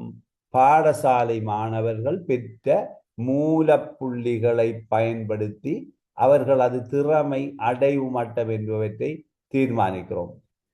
இது பொருத்தமானதும் சரியானதுமாக இருக்காது. மாணவர்கிட்ட மூலப்புள்ளி. அதனாலதான் நாங்க என்ன மூலப்புள்ளிகளை என்ன புள்ளியாக மாற்றுகிறோம்? நியம புள்ளியாக மாற்றித்தான் அவர்களுடைய அடைவை நாங்கள் தீர்மானிக்கிறோம். இதன் அடிப்படையில பார்க்கின்ற போது மூலப்புள்ளி அடிப்படையில் மாணவர் எண்ணிக்கையை வகைப்படுத்துறது, மாணவர் எண்ணிக்கை அடிப்படையில் மூலப்புள்ளிகளை வகைப்படுத்தும், ரெண்டும் செய்யலாம். அப்ப இதன் அடிப்படையில் ஒரு குறித்த புள்ளிகளுக்கு மேல் அல்லது கீழ் உள்ள மாணவர்களை தீர்மானிக்கிறோம். மாணவர்கள் ஏபிசி போன்ற தரங்களை வழங்குறதுக்கு வெட்டு புள்ளிகளை தீர்மானிக்கிறோம். மீத்திறன் உயர்வான மாணவர்கள், மெல்ல கற்போர், சராசரியான மாணவர்கள் அடிப்படையில் வாய்ப்படுத்துகிறோம், வெட்டு புள்ளிகளை தீர்மானிக்கிறோம். அடுத்தது 100 வீத அடிப்படையில் மாணவர்களை குழுக்களாக வெட்டு புள்ளிகளை கண்டறிகிறோம். இதன் அடிப்படையில் நாங்கள் என்ன செய்ய போறோம் என்றால் சட்புள்ளியை கணித்து மாணவர்கள அடைவுகளை பார்க்க போகின்றோம். அப்ப அதுல நாங்க சட்புள்ளி கணிக்கிற முறையை பார்க்கிறோம். இப்ப யோசிச்சு கொள்ளுங்க, உங்களுக்கு இன்னும் இருக்கிற இந்த இதுல இந்த சட்புள்ளியினுடைய கருத்து என்ன உங்களுக்கு தெரிஞ்சது. இப்ப சட்புள்ளியினுடைய கருத்து என்ன? சட்புள்ளின்னா என்ன? 1.3 கருத்து என்ன? இப்ப சட்புள்ளி 1.3 இதனுடைய கருத்து சமன் என்ன வரும்? எக்ஸ் மைனஸ் எக்ஸ் பார் கீழே ஸ்டாண்டர்ட் டிவியேஷன். இதானே கருத்து? இதுதானே இதுல கருத்து? விளங்கிட்டா? தெரியாது நான் எழுதியிருக்கிற சரியா எழுதியிருக்கிற. இப்ப சட்புள்ளி தெரிந்தால் என்னத்தை நாங்க காணலாம்?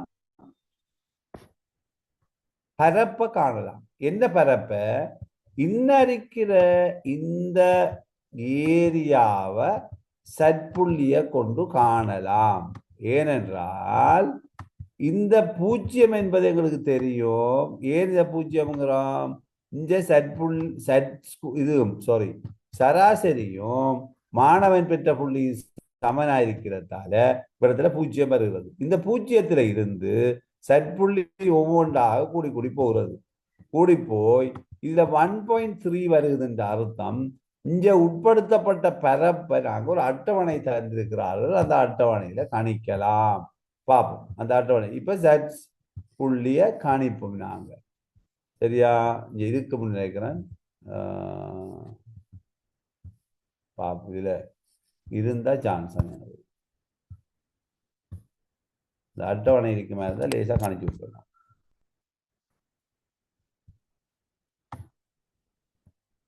இந்த அட்டவணை போடுபடாம இருக்கு. பார்ப்போம்.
செட் ஸ்கோர் டேபிள் இருக்குதா உங்கள்ட்ட வச்சிருக்கிறீங்களா? அது சார் இல்லையா? கொஞ்சம் பாருங்க, டிஸ்பிளே பண்ணுறதுக்கு அது இவ்வளோ கிடக்கு, எவ்வளோ மாட்டிட்டு வாங்க, கொஞ்சம் வெயிட் பண்ணுங்க.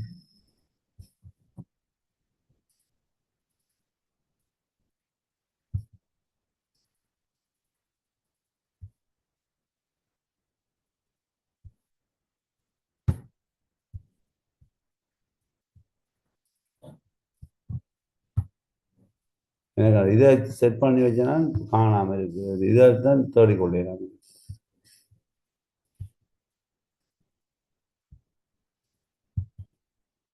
சரி, இப்போ பார்ப்போம்.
கொஞ்சம் இது ஓடுங்க, இதை தேடி தோடி வந்துடுறோம். கொஞ்சம் என்ன சிக்கலாக இருக்குது.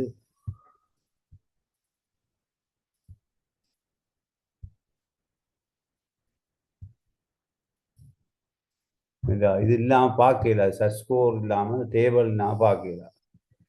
டேபிளை எடுத்து வச்சேன்னா டேபிளை தந்து மாட்டிருப்போம். இதில் மெஷினில் கிடக்கு நிறைய.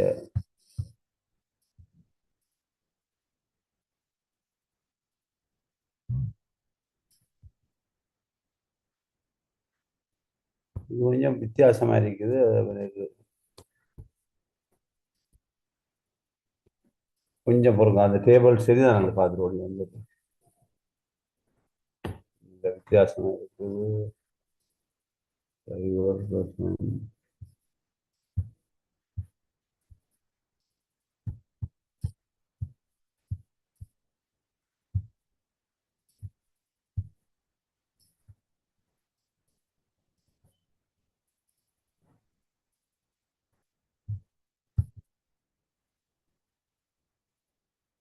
Right, okay. கிடக்கு மெஷினை ஒழுங்குபடுத்தி இருக்கணும்.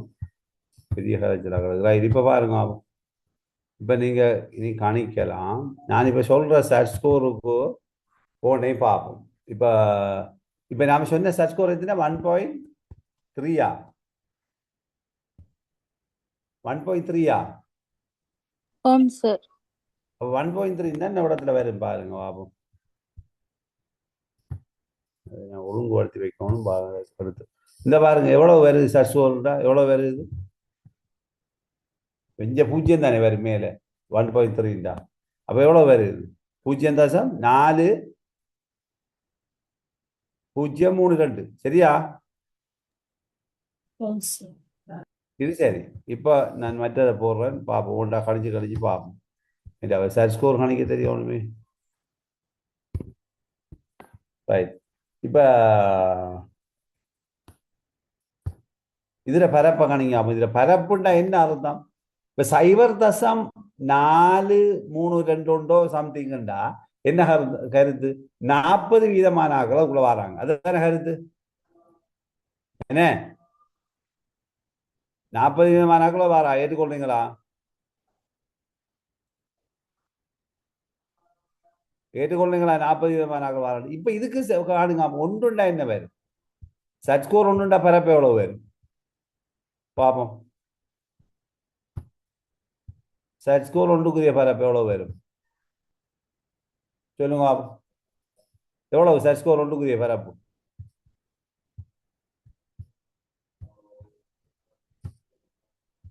எவ்வளோ வரும் தெரியாது மார்க் பண்ணிக்கிற சரியா நான் ஆம் சார். அப்போ இது இதுக்குள்ள வருது செட் ஸ்கோர் ரைட். இப்போ திருப்பி நான் விட்டுட்டு அடுத்ததுக்கு போகிறேன். ஒன்றா காணுங்க ஆகும் ஏனண்டா அது அதிலே போட்டிருந்தா பிரச்சனை இல்லை, நான் ஸ்கேன் பண்ணி போட்டது வருது இல்லை ரைட். இப்போ பாருங்க மற்றது 2.27 செட் ஸ்கோர் எங்கே பார்க்குறேன் 2.27 நோட் பண்ணிக்கொள்ளுங்க 2.27. இப்போ 2.27 எப்படி பார்க்குற பாருங்க இப்போ எத்தனை 2.27. அப்போ 2.27ல் பார்க்குற போது என்ன செய்யணும் இப்போ இங்கே 2.2 மார்க் பண்ணணும். இது முதலாவது மார்க் பண்ணிக்கொண்டு அடுத்தது எங்கே போகணும் மேலே போகணும். மேலே போய் 7 எங்கே இருக்கி என்ன இருக்கேனே இதுதானே 7 2.27 விட தானே வரும் விளங்குதா சரியா. இப்போ கீழே எடுத்தா நல்லா விளங்கி கொள்ளுங்க. இப்போ இங்க எத்தனாவது கோலம் இது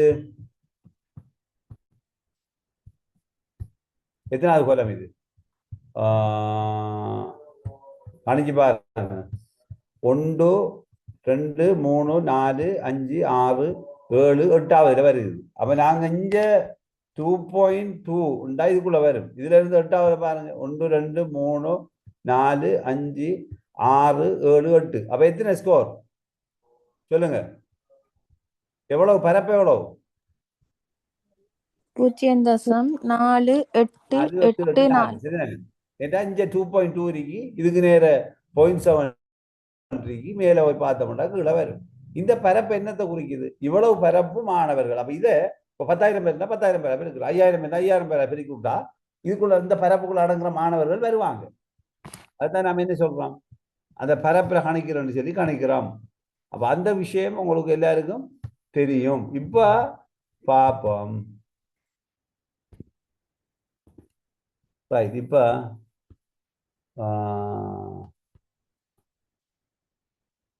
சரி இப்ப இதுல நாங்க கணிக்கிற முறைகளை இது செஞ்சு கொள்ளலாம் ரைட். அப்ப நாங்க அடுத்த வகுப்புல இப்ப கொஞ்சம் முடிப்போம். நான் மொஸ்க்கு போகணும். இப்ப அடுத்த வகுப்போட செட் ஸ்கோரை கேள்விகளையும் செய்து கொண்டு அதுக்கு அடுத்ததாக இணை குணத்தை முடிச்சுட்டு தியரி பாட்டை தொடங்குவோம். ஓகே நமக்கு மெயினா இருக்கிற தியரி பாட்டு தான். ஏன்னா மேத்ஸ் ஓரளவுக்கு முடிச்சுட்டான். அப்ப வார கிளாஸோட இதை முடிப்போமா இதை ஸ்டெட்டை முடிச்சுட்டு தியரி பாட்டுக்கு போவோமா சரியா சரி ஓகே. அப்ப இதோட முடிப்போம். நான் கொஞ்சம் மொஸ்க்கு போகணும். அப்ப நாம அடுத்த வகுப்புல சந்திப்போம் சரியா. மேதினா கவிதா ஓகே மதுஷா சந்திப்போம் சந்திப்போமா okay okay thank you very much. Thank you, sir. Thank you, sir.